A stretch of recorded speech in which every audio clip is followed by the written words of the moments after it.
Warangal BRS MP అభ్యర్థి కడియం కావ్య భద్రకాళి అమ్మవారిని దర్శించుకున్నారు. ఈ సందర్భంగా కడియం కావ్య మీడియాతో మాట్లాడుతూ తెలంగాణ అభివృద్ధి కావాలంటే రాబోయే పార్లమెంట్ ఎన్నికల్లో బీఆర్ఎస్ అభ్యర్థులను గెలిపించుకోవాలని తెలిపారు.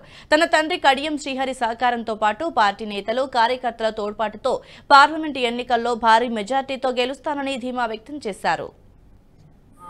వరంగల్ లోక్సభ అభ్యర్థిగా నన్ను డాక్టర్ కడియం కావ్య అని బీఆర్ఎస్ పార్టీ ప్రకటించడం జరిగింది. దాంతో ఈరోజు భద్రకాళి అమ్మవారి దర్శనానికి వచ్చి కుటుంబ సమేతంగా ఇక్కడ ఆశీర్వాదం తీసుకోవడం జరిగింది.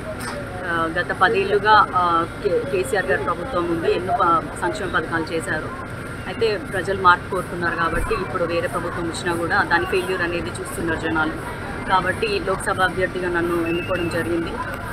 మంచి మెజార్టీతో బీఆర్ఎస్ పార్టీ మళ్ళీ అధికారంలోకి వస్తుంది లోక్సభ పరిధిలో అని తెలియజేసుకుంటున్నాను.